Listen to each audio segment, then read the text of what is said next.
The story of an hour. Knowing that Mrs. Mallard was afflicted with a heart trouble, great care was taken to break to her as gently as possible the news of her husband's death. It was her sister Josephine who told her, in broken sentences, veiled hints that revealed in half concealing. Her husband's friend Richards was there, too, near her. It was he who had been in the newspaper office when intelligence of the railroad disaster was received, with Brentley Mallard's name leading the list of killed.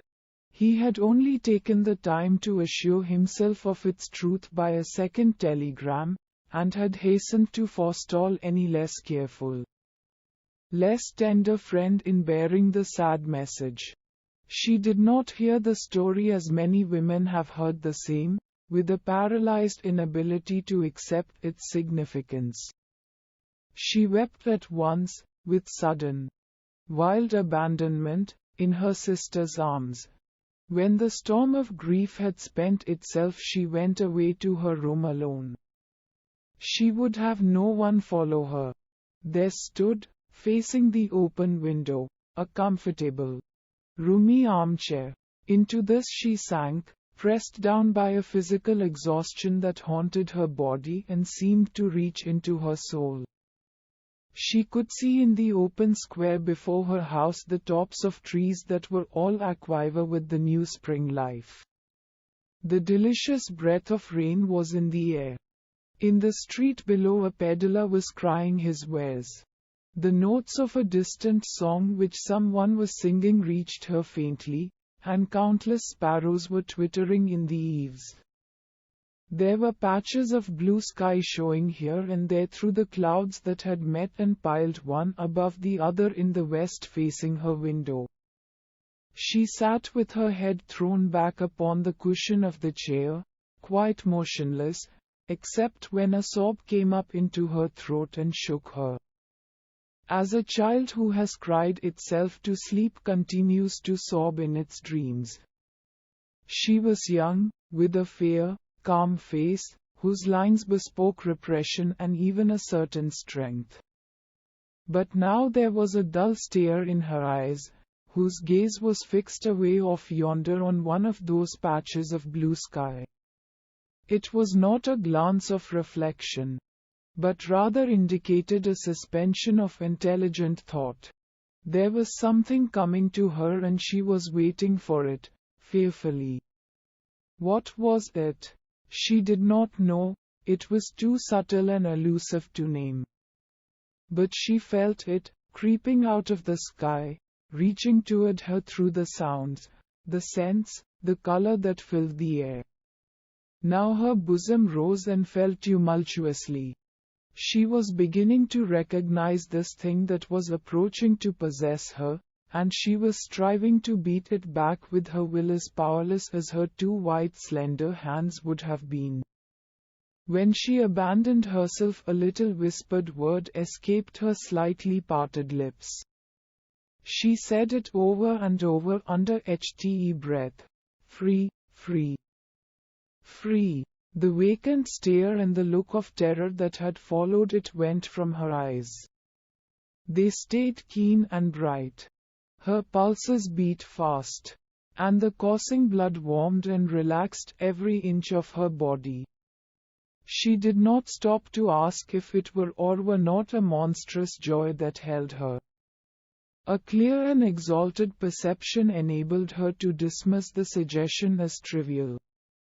She knew that she would weep again when she saw the kind, tender hands folded in death. The face that had never looked save with love upon her, fixed and grey and dead. But she saw beyond that bitter moment a long procession of years to come that would belong to her absolutely. And she opened and spread her arms out to them in welcome. There would be no one to live for during those coming years. She would live for herself. There would be no powerful will bending hers in that blind persistence with which men and women believe they have a right to impose a private will upon a fellow creature. A kind intention or a cruel intention made the act seem no less a crime as she looked upon it in that brief moment of illumination. And yet she had loved him sometimes. Often she had not. What did it matter? What could love, the unsolved mystery, count for in the face of this possession of self-assertion which she suddenly recognized as the strongest impulse of her being? Free. Body and soul free, she kept whispering. Josephine was kneeling before the closed door with her lips to the keyhole, imploring for admission. Louise, open the door. I beg. Open the door, you will make yourself ill. What are you doing, Louise? For heaven's sake, open the door. Go away. I am not making myself ill. No. She was drinking in a very elixir of life through that open window. Her fancy was running riot along those days ahead of her. Spring days, and summer days, and all sorts of days that would be her own. She breathed a quick prayer that life might be long. It was only yesterday she had thought with a shudder that life might be long. She arose at length and opened the door to her sister's importunities. There was a feverish triumph in her eyes, and she carried herself unwittingly like a goddess of victory. She clasped her sister's waist, and together they descended the stairs. Richard stood waiting for them at the bottom. Someone was opening the front door with a latchkey. It was Bentley Mallard who entered, a little travel-stained, composedly carrying his grip-sack and umbrella. He had been far from the scene of the accident, and did not even know there had been one. He stood amazed at Josephine's piercing cry, at Richard's quick motion to screen him from the view of his wife.